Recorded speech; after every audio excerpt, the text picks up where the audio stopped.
Saudações, navegantes! Sou Manuel Filho, mais uma vez retorno depois de longa ausência para apresentar mais uma pérola da música brasileira rejeitada pelos ditos críticos musicais, por conta do apelo popular de suas obras. Há um lugar comum, replicado a exaustão, listas infindáveis de música brasileira quase sempre deixam de fora artistas identificados como velha guarda, onde podemos citar, por exemplo, Silvio Caldas, Orlando Silva, Nora Ney, Maísa, Dalva de Oliveira e também uma dos personagens do nosso programa, Ângela Maria. Ângela, além de ser uma das maiores vendedoras de discos do Brasil de todos os tempos, fez um LP em conjunto com outro grande vendedor de disco, que foi Agnaldo Timóteo. Dessa união musical, que claro, foi muito bem sucedida, em 79 eles fizeram um LP memorável chamado Ângela e Timóteo Juntos, que foi lançado originalmente em maio de 79, recolhido no mês seguinte por conta de problemas com a antiga gravadora da Ângela, 4 fonogramas na verdade, e depois esse disco foi relançado em julho com 4 novas músicas e uma nova sequência de faixas. Ângela Maria nasceu em Macaé, interior do estado do Rio de Janeiro. Iniciou a sua carreira no final dos anos 40. Começou a gravar periodicamente pela RCA Victor em 51.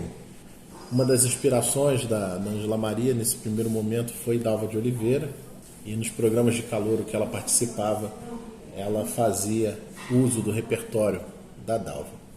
Essa coisa mudou depois que ela começou a ser a atração fixa de algumas rádios do Rio de Janeiro, posteriormente fazer o seu próprio repertório, ter o seu próprio rosário de composições. Então sempre havia sambas muito bem escolhidos, boleros, tangos e os ritmos de boate, né? Além dos temas populares, as músicas com o maior apelo comercial.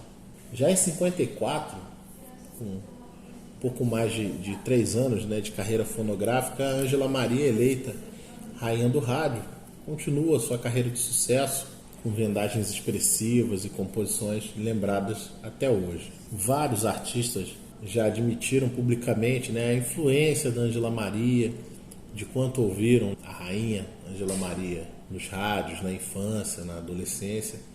Elis Regina talvez seja a maior influência, né, de canto. Ela depois admitiu que foi a Ângela Maria.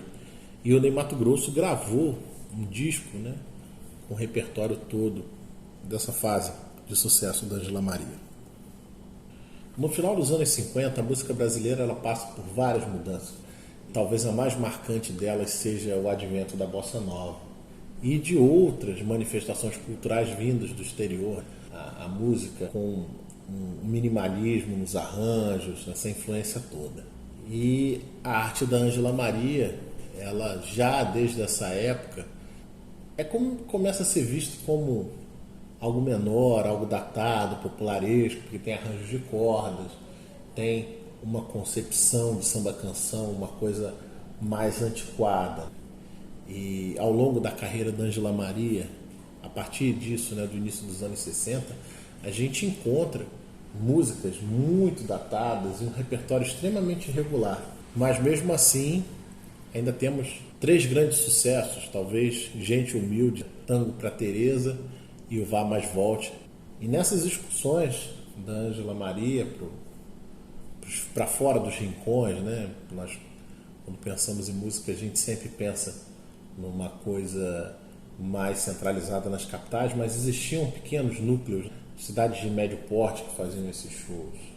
E no início dos anos 60, né, havia um jovem de Caratinga que cantava nesses programas de calouros do interior de Minas e também em Belo Horizonte, trabalhava como mecânico do DR, que é o nosso querido Agnaldo Timóteo. Ela fica impressionada com o talento dele, porque ele realmente era um cantor promissor, e pede para ele procurar uma gravadora e pede para ele vir tentar a sorte no Rio de Janeiro. Então, quando ele chega aqui no Rio de Janeiro, ele consegue gravar um primeiro disco para o selo Cara Velha, 78 rotações, que não tem repercussão alguma. Em 64, quando tudo isso acontece, é um pouco antes, né, da coisa do movimento da Jovem Guarda. Acho que em 64 é o ano da ascensão do Roberto Carlos como um ícone de massa, Então, nesse breve período que ele está no Rio de Janeiro, ele começa a atuar como motorista particular da Ângela Maria. E grava mais um compacto duplo pela Philips, também não acontece, e é contratado pelo Odeon 65. E o meu convidado de hoje, que trabalhou diretamente com o Aguinaldo e com a Ângela Maria, o Thiago Marques Luiz, vai contar um pouco pra gente dessa história, de como se deu essa contratação do Aguinaldo pelo Odeon. O Agnaldo deslanchou mesmo a carreira dele a partir do Rio Hit Parade, que era um programa de TV, que era uma espécie de Globo de Ouro da época, quer dizer, mais dos anos 60, anterior ao Globo de Ouro, só que era apresentado pela TV Rio. Rio Hit Parade, e ali muitos artistas consagrados e outros que começaram lá, se apresentaram lá, o Roberto Carlos, enfim, todo mundo que era sucesso cantava no Rio Hit Parade. E as músicas que estavam nas paradas de sucesso, que eram as músicas internacionais, que naquela época estava muito estourado, música italiana, música francesa, sempre a música americana também, claro. Aí o Agnaldo queria cantar, queria se apresentar nesse programa e procurou o Jair de Taumaturgo, que era o apresentador do programa. E disse que queria participar, queria cantar lá, mas o Jair não deu muita confiança para ele. Falou: olha, Agnaldo, a gente já tem os cantores que fazem o repertório de sucesso nacional. O que a gente está precisando é de alguém que cante em várias línguas, que cante em inglês, cante em francês, cante em espanhol tal. Aí o Agnaldo falou: não, mas eu canto, eu sou poliglota, eu canto em vários idiomas. O Jair acreditou e deu essa oportunidade para o Agnaldo. Aí o Agnaldo estreou ali, vamos dizer, para o grande público no Rio Hit Parade da TV Rio, e foi através dessas apresentações dele, se tornaram um grande sucesso nesse programa, que a Odeon convidou ele para gravar o primeiro disco dele, o Surge um Astro. Timóteo nunca enveredou pelo samba, apesar de ser uma figura negra, e os negros no Brasil, de uma forma geral, sempre são identificados com esse ritmo de samba, né? E, na verdade, o repertório do Agnaldo Timóteo é uma coisa muito interessante, que é baseado em versões de baladas gringas do hit parade internacional, com orquestrações do maestro Edmundo Peruzzi. Essa colaboração entre o Peruzzi e o Timóteo, ela dura mais de 10 anos nos discos da Odeon. E nesse primeiro LP de estreia, que se chama Surge o Astro, tem a versão de The House of Rising Sun, que era um grande sucesso do grupo The Animals. E nessa fase da discografia do Timóteo, você encontra curiosas gravações, né? Inclusive de músicas dos Beatles. O arranjo é diferente, é uma coisa impensável. E vale ressaltar que o primeiro sucesso do Aguinaldo, que não é uma versão estrangeira, é Meu Grito, que é uma composição de Roberto Carlos. Letra e música de Roberto Carlos, feita especialmente para o Agnaldo Timóteo, sendo que o Roberto Carlos ele só gravou essa composição em um acetato para passar para o Timóteo. Não há uma gravação do Roberto oficial de Meu Grito. E a partir desse sucesso, várias outras composições de Roberto e Erasmo Carlos aparecem no cancioneiro de Agnaldo Timóteo. Vale lembrar que esse público é muito fiel do Timóteo, ele acompanhou o artista até o final da vida. Timóteo tem uma identificação muito peculiar, né, com o público mais pobre do país, uma camada bem empobrecida da nossa população, e os locais que ele se apresentavam eram locais populares também. Então se apresentava em circos, churrascarias, pequenas quermesses, programas muito populares de televisão, circuitos suburbanos. Além desse fato, né, dessa aproximação dele com as camadas mais humildes, havia a coisa do temperamento extremamente controverso. Então ele estava sempre envolvido em alguma polêmica, alguma briga. Isso torna o Timóteo um grande marginal dentro da crítica musical e dentro da percepção toda, né, do seu trabalho. Hoje em dia ainda há um preconceito muito grande com a obra do Timóteo. No final dos anos 90, o Timóteo passou a vender os seus discos de forma independente nas ruas. E nos anos 80 ele foi o deputado mais votado naquele momento, né, no Brasil. Agora, o prestígio de Timóteo como vendedor de discos na Odeon é inquestionável. Nessa companhia foi gravada a maior parte do seu trabalho, a sua discografia, ela está no Odeon, e trabalhos muito significativos. Então, quando o Galeria do Amor ele sai em 75, já é um disco polêmico, né, que aborda questões muito consideradas tabus. Então, nós podemos dizer que tem uma trinca de discos do Timóteo, que é Galeria do Amor, Perdido na Noite e Eu Pecador. São músicas que abordam a natureza pessoal e confessional. Com essa renovação de repertório, né, e a coisa de mudar um pouco a forma de fazer música, ele se aproxima de nomes muito coroados da MPB, né, da dita MPB, da sigla MPB. Grava composições do Chico Buarque, do Tom Jobim e do Gonzaguinha, que nesse momento é uma estrela ascendente. Eles eram muito próximos. Mas mesmo com tudo isso, né, o trabalho dele sempre foi rejeitado pela intelectualidade, pela inteligência do Brasil.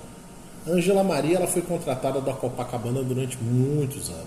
Então, apesar das boas vendas, né, os trabalhos da Ângela não eram bem trabalhados, os discos não eram bem produzidos, porque a Ângela Maria já era considerada velha guarda e o mercado, a indústria fonográfica, não só do Brasil como do mundo inteiro, ela é sempre carente de novidades. Mas é engraçado que no meio desses discos todos da Copacabana, existe um que é o Ângela de Todos os Temas, que ele antecede um pouco o Ângela e Timóteo juntos, com uma coisa da temática, e tem Caetano Veloso, e tem também essas mesmas figuras que aparecem nos discos do Timóteo, né? Aparecem no disco também da Ângela Maria. Então eles tinham essa capacidade muito grande de cantar qualquer coisa, tanto Timóteo quanto Ângela Maria, mas também ficavam um pouco amarrados ao estilo e ao seu público. Esse disco tem umas intervenções de arranjo com piano elétrico, com sintetizadores, em várias músicas tem. Eu não sei se isso era uma coisa do Gaia, trabalhando junto com Wagner Montanheiro, que era o guitarrista do Agnaldo, que fazia os arranjos do Agnaldo, que eles devem ter trabalhado juntos nisso. Tem uma coisa que eu acho interessante nesse disco, que é um entrosamento, um equilíbrio assim perfeito entre o sofisticado e o brega, o kit, entendeu?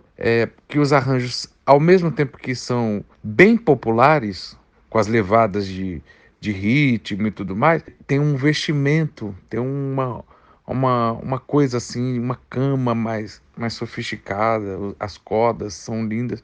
É um disco muito interessante mesmo, porque é um encontro mesmo de dois artistas populares, que muitas vezes beiraram o popularesco, mas com uma roupagem atrás, um negócio mais de orquestra e tal, que também era uma característica dessa época, né? Muito interessante mesmo. É um disco que jamais seria feito hoje. Primeiro que nós não temos mais cantores desse naipe. Segundo que é um repertório que as pessoas não consomem mais. É um Brasil que acabou. Esse disco é um Brasil que não existe mais. Então a Ângela Maria em 78 ela assina com o Odeon. E a Odeon tinha dividido entre o seu cash, né? O cash dos prestígios, dos vendáveis e dos grandes medalhões. Então a direção musical dos populares sempre ficou por conta do Miguel dos Fevers, né?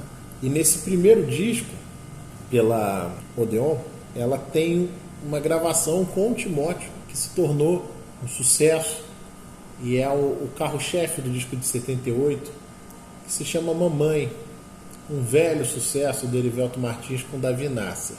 A Odeon sempre teve uma tradição muito grande de fazer discos com duplas, artistas bem próximos, né, de gerações que estão presentes ali no seu cast, né? Então fizeram com a Elza Soares e o Miltinho, a Doris Monteiro com o Lúcio Alves em 78 grava um disco baseado no Projeto Pixinguinha. O Projeto Pixinguinha traz um pouco dessa nuance de volta, né? Mas a Odeon faz isso bem antes. E tem uma série de discos, né, que é o Isso é Amor, da Claudete Soares com o Dick Farney. Então, sempre um homem e uma mulher da mesma geração dividindo os discos e o repertório. Então, se a gente for pensar nisso, não é nem um pouco estranha, né? Essa ideia de fazer um disco da Ângela e do Timóteo, que são dois grandes vendedores de disco, então montar um trabalho, que eu não diria um caça-níquel, mas fazer uma coisa que fosse comum aos dois. E esse projeto é levado para os artistas e, evidentemente, aprovado. Então, é bem provável que, por conta das vendas de final de ano do disco da Ângela Maria, Mamãe também apareça novamente na edição do Ângela e Timóteo juntos, que foi recolhida, né? Antes dessa prensagem ser recolhida, esse disco já tinha vendido 30 mil cópias.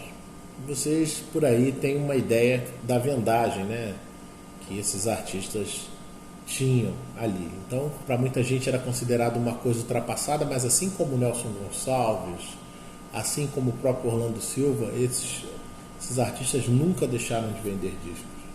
Então, em junho, como eu já tinha dito, esses discos são recolhidos. Depois, numa segunda tiragem, que foi para as lojas em julho, o sucesso é ainda maior, por conta dos arranjos extremamente bem elaborados. Não existe os excessos, as coisas estão todas no lugar, e o responsável por isso tudo era o diretor artístico da Odeon da época, que era o Gaia, o maestro Gaia. Ele assina todos os arranjos do disco. E o Gaia era uma pessoa de uma sensibilidade muito grande. Ele tinha uma versatilidade muito grande também. Apesar dele ser o diretor artístico da companhia, alguns trabalhos ele acompanhava de perto, fazia a produção, ajudava nos arranjos. É o caso desse disco. O LP foi gravado nos modernos estúdios, né, da Odeon em Botafogo, mas ele não tem ficha técnica. Infelizmente, nós não temos como precisar quem são as pessoas que gravam no disco. E esses dois discos, né, que somam 16 composições, nenhuma dessas gravações são inéditas. Todas elas já foram regravadas, eram sucessos antigos, sucessos maiores ou menores, mas todos sucessos, né? E talvez a maior surpresa do disco seja a gravação de Travessia. E não pense que o repertório, por ser uma regravação, é algo menor. As faixas são uma perfeita viagem, né? A discografia brasileira e uma redescoberta de canções que já estavam envelhecidas. Nós estamos falando de final de 79, disco music, sabe, o fim de uma década, todas as transformações que a música brasileira já tinha passado ali. Eu vou seguir a sequência de faixas do disco que foi recolhido, que é a primeira tiragem, a partir de agora. Meu Primeiro Amor, a Guarani, é a faixa de abertura do disco. Foi sucesso em 52, na voz de Cascatinha e Ana, uma gravação que traz a Ângela e o Timóteo num arranjo de extremo bom gosto e dá uma nova vida, né? Uma canção já batida e imortalizada. O Timóteo faz a segunda voz com propriedade e a junção das vozes soa muito agradável, uma gravação muito legal. Assim como Cabecinha no Ombro, que é gravado originalmente em 57 por Alcide Gerardi, e a segunda tiragem faz 4 blocos, então coloca uma coisa mais brejeira nas 3 primeiras músicas, depois passa para algo mais urbano nas 3 últimas faixas do lado A, e é dividido dessa forma. Tem Saudades de Matão, que foi um sucesso, né, na gravação do Tonico e Tinoco, e Carlos Galhardo também gravou essa faixa. Então nós temos Samba em Prelúdio, que já tinha sido gravado pela Ângela nos anos 60, mas não é uma grande interpretação. É uma faixa interessante, mas não é um dos pontos altos do disco. Sabe Deus é um antigo bolero, sucesso na voz do Carlos Alberto, do trio Iraquitã, e que teve uma gravação dos Cinco Anjos no primeiro disco, quando eles ainda gravavam boleros, né? E ele aparece aqui num arranjo mega refinado do Gaia, e o Timóteo numa interpretação surpreendente. Travessia não precisa de maiores apresentações, e é evidente que é um dos pontos altos do LP, porque sai totalmente da seara do repertório do Timóteo e da Ângela. Mamãe reaparece, como eu já tinha dito anteriormente, e essa é a faixa que sai desse disco. Assim como Ontem e Hoje, que é um sucesso de Ângela Maria e fecha o lado A da primeira edição.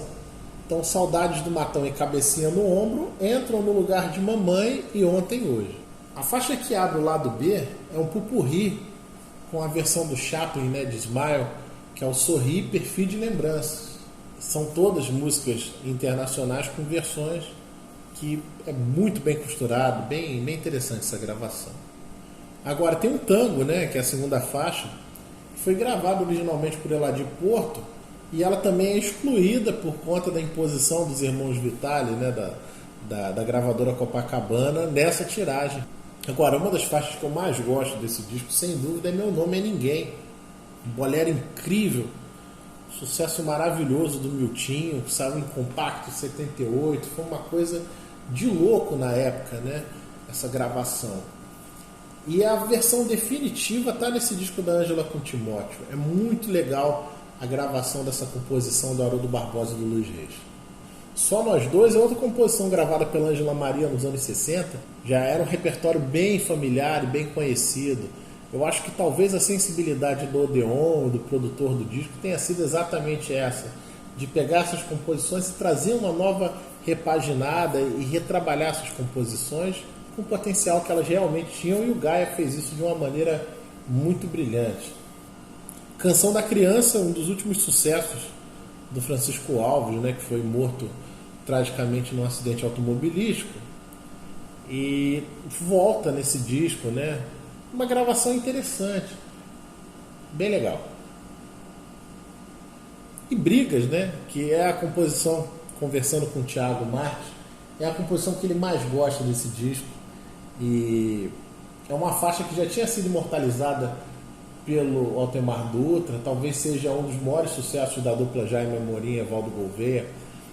Uma canção maravilhosa, né? Muito linda. E a Ângela com o Timóteo aqui, mais uma vez, jogam fácil. Fica muito legal. Amor é um velho bolero, né? Muito famoso, que recebeu uma letra do Haroldo Barbosa, que já foi comentada aqui com Meu Nome é Ninguém, e também é uma gravação do Francisco Alves. Ele aparece, né, para recompor as músicas que foram recolhidas na primeira edição. Ela junta com Jura-me, né, que é um tango bem famoso na época, mas também antigo, uma composição de 53, gravada pelo Del. Esse disco está disponível em streaming, mas tanto a versão em CD quanto a versão do streaming, além de não ter as 16 faixas, elas têm uma remasterização horrorosa, uma coisa terrível. Então, eu vou deixar um link nos comentários para vocês poderem baixar o disco e ouvir em MP3 da maneira correta, como ele tem que ser. Eu vou pedir para o Thiago Marques, mais uma vez, fazer outra intervenção e indicar 2 discos do Agnaldo Timóteo, 2 discos da Ângela Maria, para os ouvintes que ainda não estão familiarizados. Os discos da Ângela e do Agnaldo Timóteo são discos extremamente baratos em sebos, muito fáceis de encontrar. Então, Thiago, por favor.